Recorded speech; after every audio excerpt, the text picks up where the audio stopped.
It's my news wrap.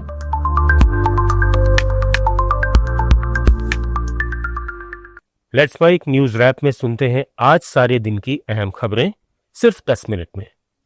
GST सुधारों की गूंज आज शेयर बाजार में साफ दिखी, लेकिन शुरुआती जोश के बाद बाजार ठंडा पड़ गया। सेंसेक्स दिन के ऊपरी स्तर से करीब 90% गिरकर अंत में सिर्फ 150 अंक की बढ़त के साथ 80,718 पर बंद हुआ, जबकि निफ्टी 19 अंक चढ़कर 24,737 पर टिक सका। ऑटो और एफएमसीजी सेक्टर को जीएसटी कटौती से मजबूत बढ़ावा मिला। एमएनएम और बजाज ग्रुप के शेयर्स टॉप गेनर रहे। वहीं रिलायंस और इन्फोसिस जैसे बड़े शेयरों में दबाव दिखा। एक्सपर्ट्स का मानना है कि जीएसटी 2.0 से घरेलू खपत तेज होगी और त्योहारों से पहले ऑटो और कंज्यूमर गुड्स सेक्टर को फायदा मिलेगा। हालांकि अमेरिकी टैरिफ और ग्लोबल माहौल को देखते हुए बाजार में उतार चढ़ाव जारी रह सकता है। केंद्रीय मंत्री अश्विनी वैष्णव ने कहा कि मध्यम वर्गीय परिवारों की जिंदगी में इस्तेमाल होने वाली लगभग हर चीज पर जीएसटी दरें घटाई गई हैं। इससे उन परिवारों में बहुत खुशी है। साथियों, बहुत ही महत्वपूर्ण निर्णय माननीय प्रधानमंत्री जी ने लिया है, जो हमारे मध्यम वर्गीय परिवारों के लिए एक बहुत बड़ी खुशी की खबर है। आपने देखा, माननीय प्रधानमंत्री जी ने लाल किले की प्राचीर से कहा था कि दिवाली से पहले सभी मध्यम वर्गीय परिवारों को बड़ा एक गिफ्ट मिलेगा, बहुत बड़ा उपहार मिलेगा। और कल माननीय वित्त मंत्री जी ने जीएसटी में जो एक महत्वपूर्ण बदलाव है वो घोषित किया है, जो कि नवरात्रि के पहले दिन से लागू होगा। हमारे मध्यम वर्गीय परिवारों के जीवन में काम में आने वाली प्राय हर चीज, चाहे खाने से संबंधित हो, चाहे पहनने से संबंधित हो, चाहे बच्चों की पढ़ाई से संबंधित हो, चाहे घर में टीवी स्कूटर से संबंधित हो, चाहे घर में वॉशिंग मशीन से संबंधित हो, हर चीज पर जीएसटी की दरें एक बड़ी मात्रा में कम की गई है, जिससे कि हमारे जन जन के जीवन में, हमारे मध्यम वर्ग परिवारों के जीवन में, हमारे गरीब परिवारों के जीवन में एक बड़ी खुशी की लहर है। मैं माननीय प्रधानमंत्री जी को साधुवाद देना चाहूंगा, धन्यवाद देना चाहूंगा। इधर राजस्थान के पूर्व मुख्यमंत्री अशोक गहलोत ने केंद्र सरकार पर निशाना साधते हुए अपने एक्स अकाउंट पर लिखा कि भाजपा की लोकसभा में 303 से 240 सीटें पहुंचने पर इनकम टैक्स भी कम हो गया और जीएसटी स्लैब भी घट गया। 63 सीटें कम होने में इतना लाभ है, तो यदि भाजपा की लोकसभा में 150 सीटें कम हो जाएं तो जनता को मिलने वाला फायदा और भी अधिक बढ़ जाएगा। पश्चिम बंगाल विधानसभा में आज जबरदस्त हंगामा देखने को मिला। भाजपा के चीफ व्हिप शंकर घोष को स्पीकर ने निलंबित कर दिया और जब वे सदन से बाहर जाने को तैयार नहीं हुए तो मार्शलों ने उन्हें घसीटकर बाहर निकाला। इस दौरान वे गिरकर बेहोश हो गए और उन्हें अस्पताल ले जाना पड़ा। घोष के अलावा 4 और भाजपा विधायक भी सस्पेंड किए गए हैं। हंगामे के बीच मुख्यमंत्री ममता बनर्जी ने मोदी चोर और वोट चोर के नारे लगाए और भाजपा पर बंगाल विरोधी मानसिकता का आरोप लगाया। उन्होंने कहा कि भाजपा तानाशाही कर रही है और विदेशी ताकतों के सामने भारत का सम्मान बेच रही है। वहीं विपक्षी नेता शुभेंदु अधिकारी ने आरोप लगाया कि ममता ने पूरे मोदी समुदाय को गाली दी है और उनके खिलाफ वे केस दर्ज करेंगे। इधर राजस्थान विधानसभा में गुरुवार को बारिश और बाढ़ से हुए नुकसान को लेकर विपक्ष ने जमकर हंगामा किया। कांग्रेस ने जयपुर में ट्रैक्टर मार्च निकालकर किसानों की समस्याओं को उठाया और सदन में सरकार को कटघरे में खड़ा किया। कृषि और आपदा राहत मंत्री किरोड़ी लाल मीणा ने बताया कि 193 लोग और 600 से ज्यादा पशु बारिश और बाढ़ में मारे गए। 1954 पक्के और सैकड़ों कच्चे मकान ढह गए, जबकि राज्य में सामान्य से 62.5% ज्यादा बारिश हुई। उन्होंने राहत और मुआवजे का भरोसा दिलाया और कहा कि अब तक पीड़ितों को 104 लाख रुपए का मुआवजा दिया गया है। विपक्ष के नेता टीकाराम जूली ने सरकार पर तीखा हमला किया और कहा कि किसानों के खेत पानी में डूबे हैं, बिजली कट चुकी है और गेहूं सड़ रहा है।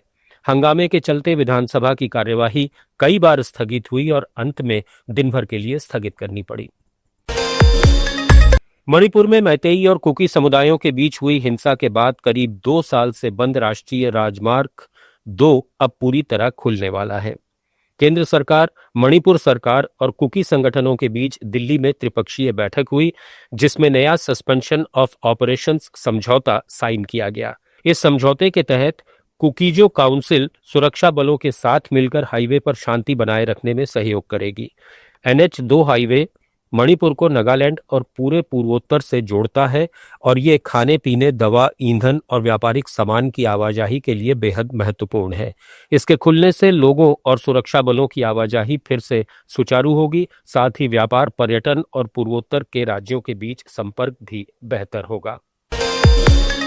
राजद प्रमुख लालू प्रसाद यादव ने बिहार में भाजपा के राज्यव्यापी बंद को लेकर उस पर निशाना साधा और पार्टी कार्यकर्ताओं पर राज्य की महिलाओं से दुर्व्यवहार करने का आरोप लगाया। एक्स पर एक पोस्ट में लालू यादव ने सवाल किया कि क्या प्रधानमंत्री नरेंद्र मोदी ने भाजपा सदस्यों को बिहार और बिहारियों की माताओं, बहनों और बेटियों को गाली देने का आदेश दिया है? गुजरातियों को बिहारियों को कम नहीं आंकना चाहिए, ये बिहार है। जैसलमेर में BSF ने पश्चिम बंगाल के एक युवक को पकड़ा है। आरोपी पाकिस्तान जाने की कोशिश में था। उसने पुलिस पूछताछ में बताया कि वो पाकिस्तान होते हुए सऊदी अरब जाना चाहता था। उसे अब संयुक्त जांच कमेटी को सौंपा जाएगा। जैसलमेर में बीते कुछ महीनों में कई जासूस पकड़े गए हैं। नागालैंड में दीमापुर के डिप्टी कमिश्नर डॉक्टर टीनो जोंगशी चांग ने बताया कि निर्मल जैन दूसरी बार भी जिला प्रशासन के सामने पेश नहीं हुए।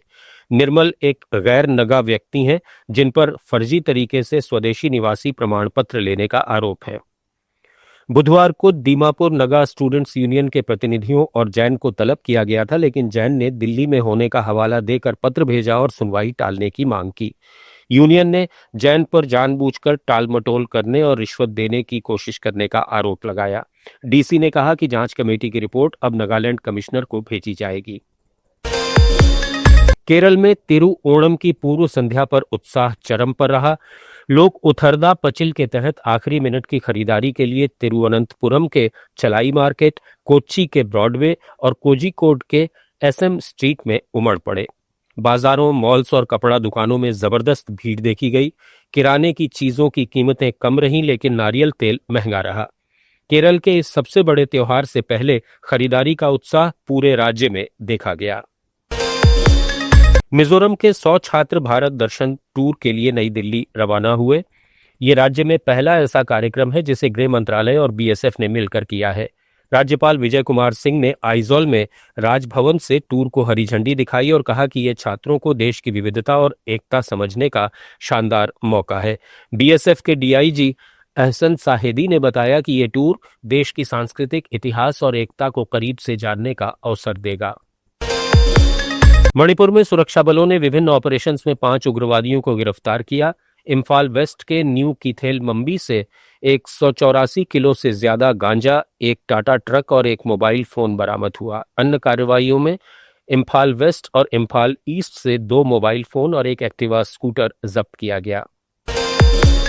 मेघालय को नॉर्थ ईस्टर्न काउंसिल से अगस्त में 96 करोड़ रुपए की फंडिंग मिली है। इसमें से 4 करोड़ 47 लाख रुपए 20 छोटे और 4 करोड़ 45 लाख रुपए 10 बड़े किसान बाजारों के लिए हैं, ताकि किसान सीधे ग्राहकों से जुड़े और उनकी कमाई बढ़े।